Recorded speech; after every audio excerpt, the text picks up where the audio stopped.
सभी बच्चों को नमस्कार। मेरा नाम जगदीश सोलंकी और आप देख रहे हो physics bye Jagdish Solanki YouTube channel. इस चैनल में आप सभी का स्वागत है।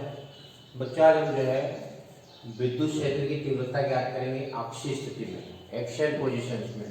साथ में हम चुंबकीय क्षेत्र की तीव्रता भी ज्ञात करेंगे अक्षीय स्थिति में, और साथ में हम विद्युत विभव की गणना भी हम अक्षीय स्थिति में ज्ञात करेंगे। मतलब आज हम जो है 3 क्वेश्चन एक साथ हम हल करने जा रहे हैं। तीनों क्वेश्चन लगभग एक जैसे हैं, तो एक क्वेश्चन को यदि अच्छी तरह से हमने समझ लिया तो तीनों क्वेश्चन एक साथ हल हो जाएंगे। तो पहले हम अक्षीय स्थिति क्या होता है उसकी परिभाषा देखेंगे कि अक्षीय स्थिति वास्तव में क्या होता है। कि जिस बिंदु पर हमें विद्युत क्षेत्र की तीव्रता की गणना करनी होती है, तो सबसे पहले हम अक्षीय स्थिति, जैसे अक्षीय स्थिति आती है एक्सियल पोजीशन, तो उसमें जो अक्षीय स्थिति क्या होती है उसकी पहले डेफिनेशन अपने को मालूम होना चाहिए। तीनों क्वेश्चन में डेफिनेशन सेम रहेगी, चाहे विद्युत क्षेत्र की तीव्रता या चुंबकीय क्षेत्र की तीव्रता या विद्युत विभव की गणना, तीनों क्वेश्चन हम एक साथ देख रहे हैं। इसलिए तीनों क्वेश्चन में अक्षीय स्थिति की परिभाषा एक जैसी रहेगी। तो क्या लिखना है कि जिस बिंदु पर हमें विद्युत क्षेत्र की तीव्रता की गणना करनी होती है, यदि वह बिंदु द्विध्रुव की अक्ष पर स्थित होता है, यानी जिस बिंदु पर हमें विद्युत विभव या विद्युत क्षेत्र की तीव्रता की गणना करनी होती है, वह बिंदु यदि ये द्विध्रुव की अक्ष कहलाती है, द्विध्रुव होता है डायपोल, इसकी अक्ष पर यदि स्थित होता है बिंदु P, तो उस स्थिति को हम अक्षीय स्थिति कहते हैं। अक्षीय स्थिति किसको कहते हैं कि जिस बिंदु पर हमें विद्युत क्षेत्र की तीव्रता की गणना करनी होती है, वह बिंदु यदि द्विध्रुव की अक्ष पर स्थित होता है तो उसको हम अक्षीय स्थिति कहते हैं। हम मान लो चुंबकीय क्षेत्र की तीव्रता यदि पूछते हैं तो उसमें परिभाषा यही हो जाएगी, सिर्फ विद्युत क्षेत्र की तीव्रता की जगह हम चुंबकीय क्षेत्र की तीव्रता परिभाषा लिख देंगे उसमें। यदि विद्युत विभव वाली पूछते हैं तो यहाँ विद्युत विभव लिख देंगे। तो तीनों में परिभाषा सेम हो जाएगी।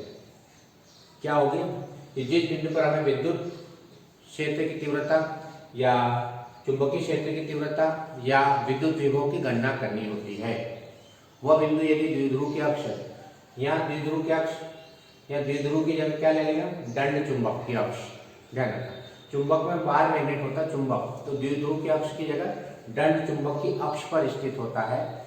या फिर उसमें यदि विद्युत विभव में देखें तो उसमें भी द्विध्रुव की अक्ष होती है, तो सिर्फ चुंबक में क्या लिखेंगे, दंड चुंबक की अक्ष। यहाँ द्विध्रुव की अक्ष की जगह, ये जो द्विध्रुव की अक्ष की जगह चुंबक में लिखेंगे दंड चुंबक की अक्ष, दंड चुंबक की अक्ष पर स्थित होता है, तो उसे हम अक्षीय स्थिति कहते हैं।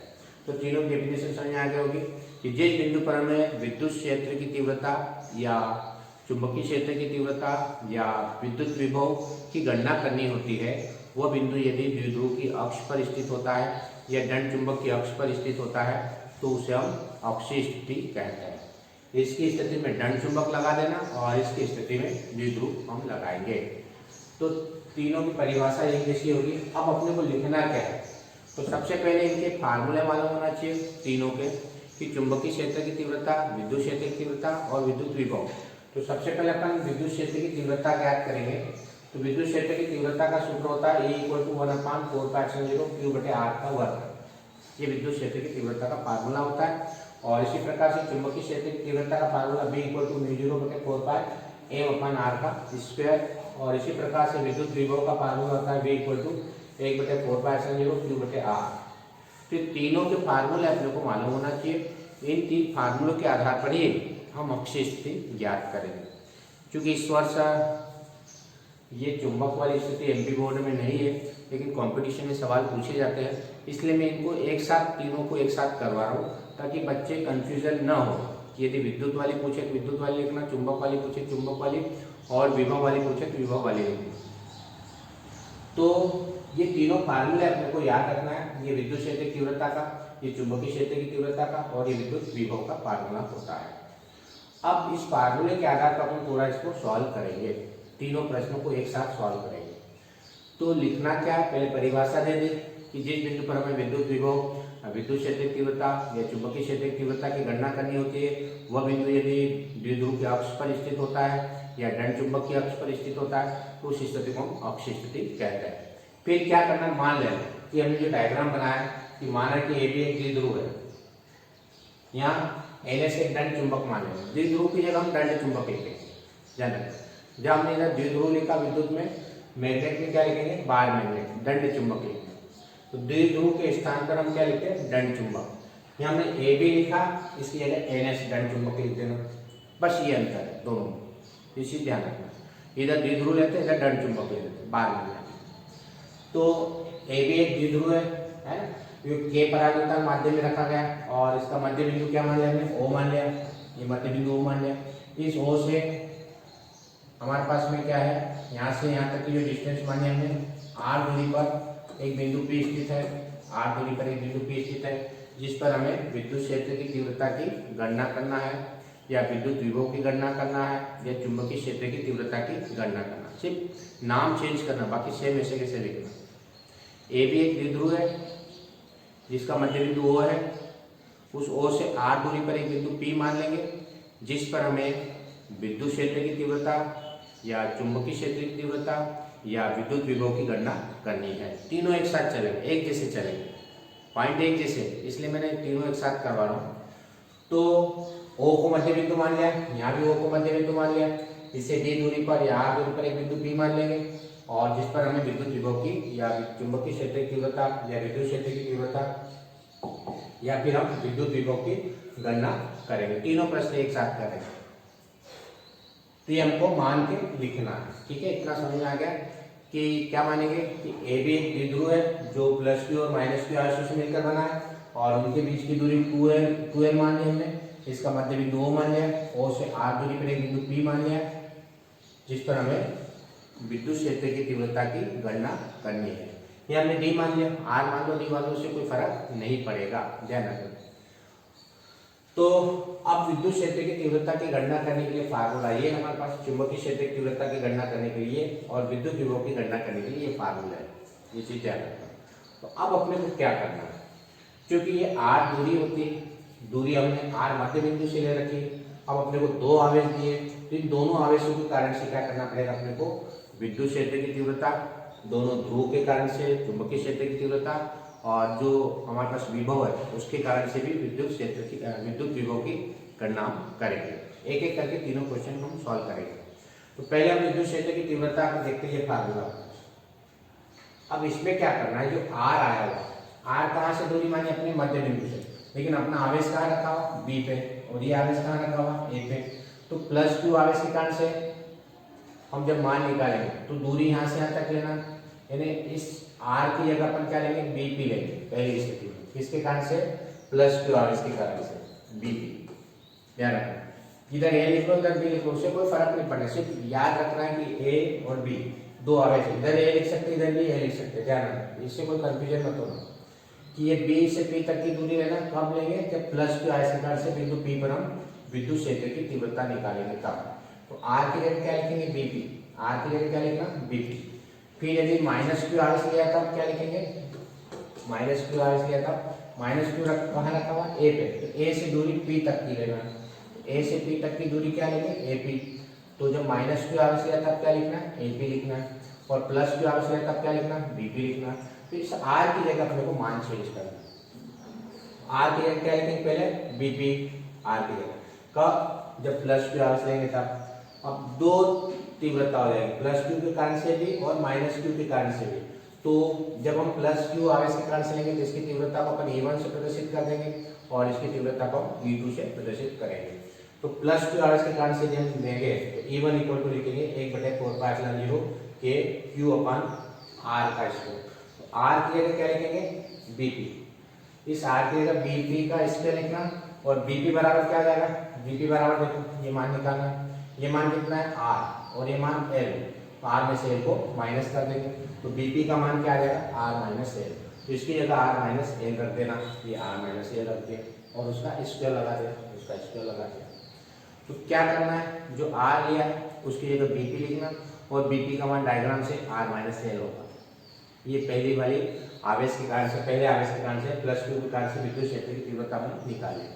इसी प्रकार से इधर भी लिखेंगे, देखो वही कोई शेप है कि ये चुंबकीय क्षेत्र की तीव्रता है, यहाँ r वर्ग आएगा, तो r वर्ग के स्थान पर क्या लिखेंगे, n से p तक की दूरी nt का स्क्वायर, और np बराबर क्या आ जाएगा, ये nt बराबर d - l, nt बराबर क्या आ जाएगा, d - l, और एक को 1 मान लो, एक को 2 मान लो, d डी माइनस एल, ये चाहो इसको 1 माइनस करो, इसको प्लस करो, कोई चेंज फर्क नहीं पड़ेगा माइनस प्लस से। तो यहाँ से यहाँ तक की दूरी एम पी, तो एम पी इक्वल टू आ जाएगा डी माइनस एल और S P equal to D plus L. ये चीज है। एक बार दूरी एन से पी तक की लेना आर की जगह, तो एन पी का वर्ग हो जाएगा, तो एन पी और एन पी बराबर डी माइनस एल, ये मान निकालना, ये डी है और ये पूरा डी है, ये एल है, तो डी में से एल को माइनस कर देना, तो डी माइनस एल। और यहाँ तक की लेंगे एस पी तक की, तो एस पी इक्वल टू यहाँ से यहाँ तक पूरी दूरी लेना पड़ेगा, यहाँ तक की डी है और यहाँ तक की एल है, तो डी प्लस एल हो जाएगा। इस तरह से दोनों स्थितियों में एक बार डी माइनस एल लिखना और एक बार डी प्लस एल लिखेंगे, तो दोनों ध्रुवों के कारण से चुंबकीय क्षेत्र की तीव्रता भी को ज्ञात हो जाएगी। तो ये समझ में आ गया होगा कि प्लस के कारण से लेंगे तो बीपी लिखना, माइनस के कारण से लेंगे तो एपी लिखेंगे। किसकी जगह लिखना? आर की जगह, आर की जगह। एक बार बीपी लिख लिया, एक बार एपी लिख लिया, और बीपी का मान क्या रखेंगे? Are minus L.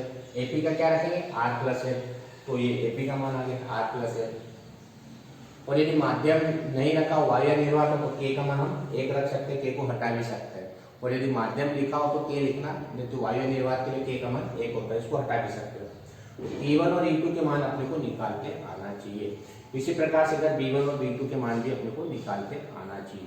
बस ये फार्मूला है, इस फार्मूले को ध्यान में रख के R की जगह एक बार BP लिखना और R की जगह एक बार AP लिखेंगे।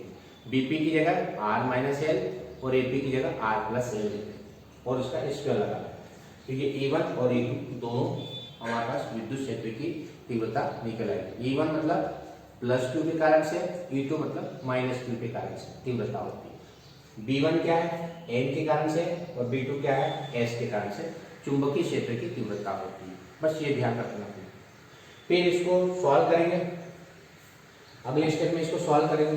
देखो E1 और E2 दोनों की डायरेक्शन अपोजिट है, डायग्राम में दिख रहा है। एक इधर जा रहे हैं, एक इधर जा रहे हैं, दोनों की डायरेक्शन अपोजिट है। और E1 ज्यादा होगा क्योंकि आवेश पास में है, Q1 ये प्लस क्यू आवेश पास में, इसके कारण C1 मानिए। तो E1 ज्यादा होगा E2 से, ध्यान रखना। E1 बड़ा E2 से क्योंकि आवेश पास में, तो इसकी तीव्रता अधिक होगी। दूरी कम होगी तो तीव्रता अधिक होगी, दूरी कम तो तीव्रता अधिक। तो E1 ज्यादा होगा और ये यहाँ से कारण से बी बिंदु पे माइनस क्यू कारण से E2 कम होगा क्योंकि इसकी दूरी ज्यादा है। तो E1 किसके कारण से? प्लस क्यू के कारण से ये ज्यादा होगी, क्यों? क्योंकि पास में आवेश है। E2 किसके कारण से? माइनस क्यू के कारण से ये कम होगी क्योंकि ये दूर है। तो इस प्रकार से जो बड़ा है उसमें से छोटे वाले को माइनस कर देंगे और जो है उसका मान निकालेंगे।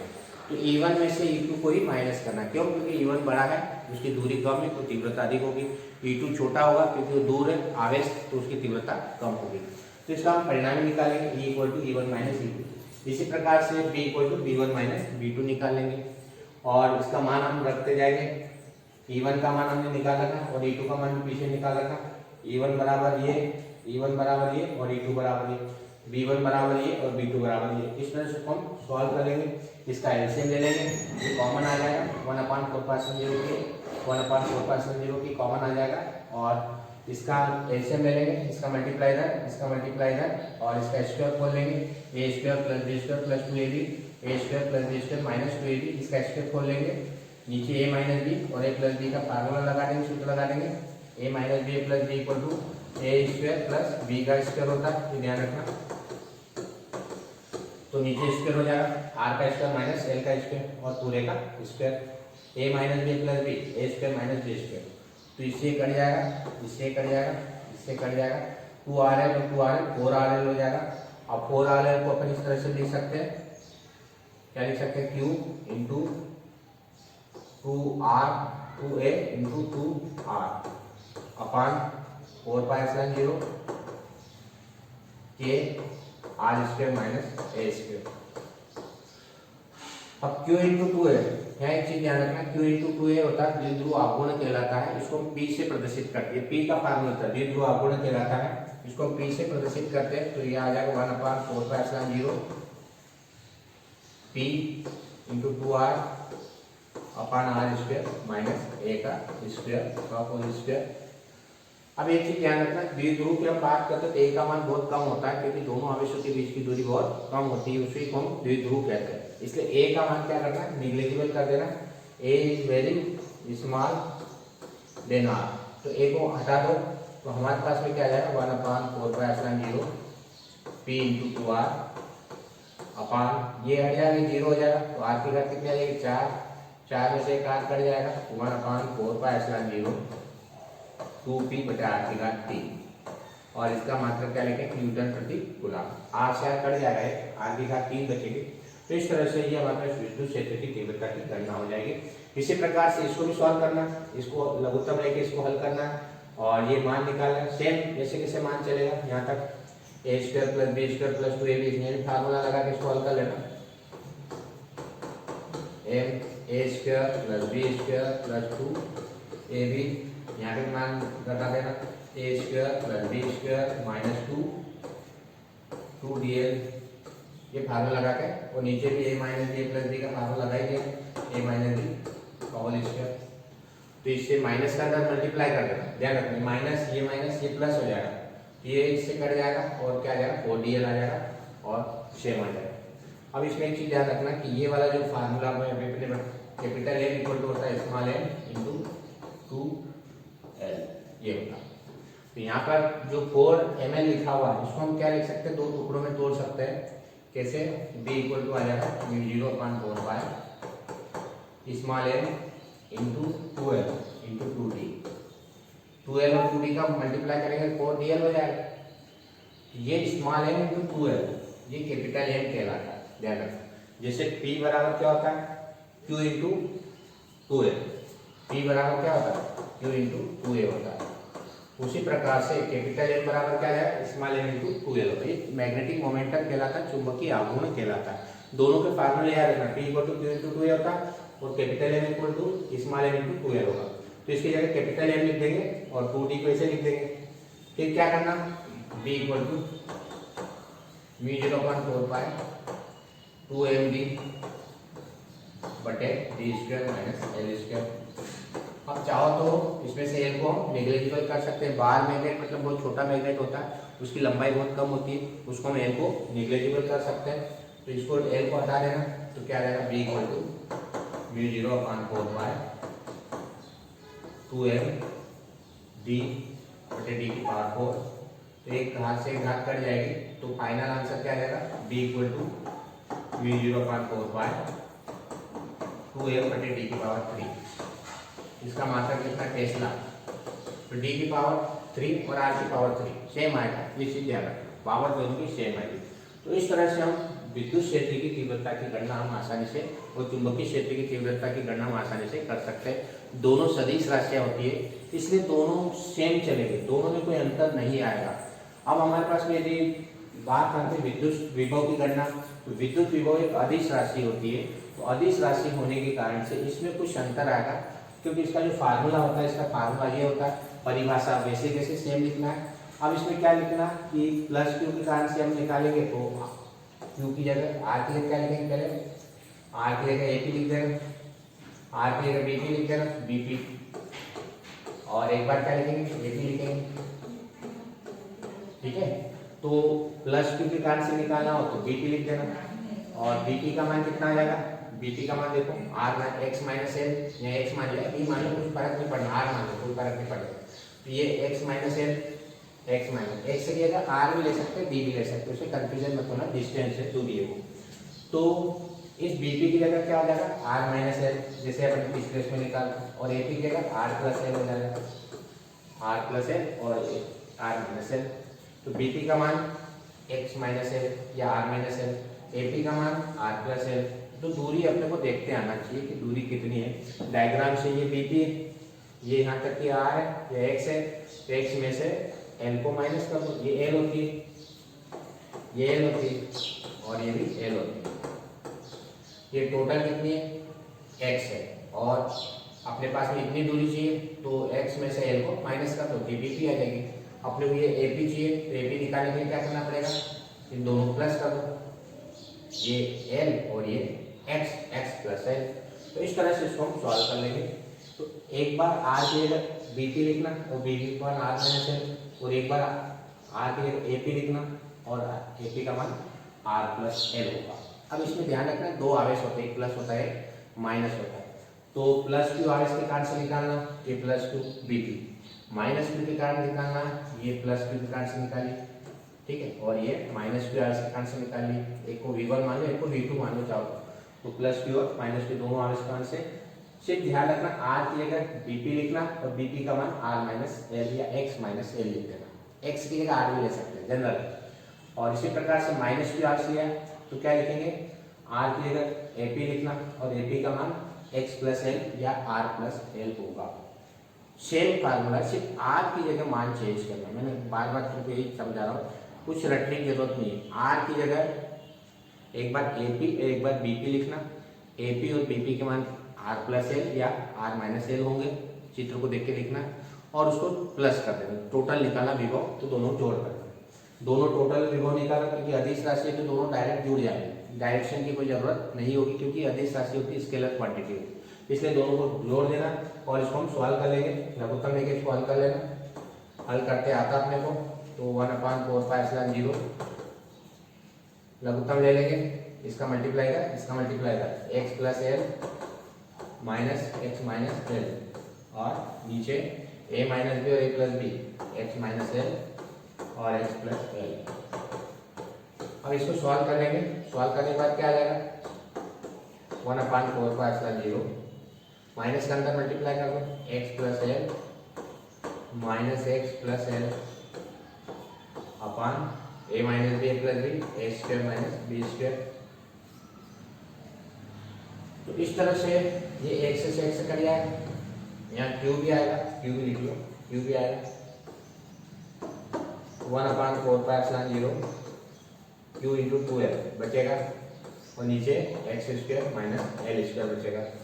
अब क्यू इंटू 2l पी होता है जनरल, क्यू और 2l का मल्टीप्लाई पी के बराबर होता है, तो इन दोनों का मल्टीप्लाई पी लिख देना, तो क्या करेंगे 1/4π/0 पी इंटू 2l अपान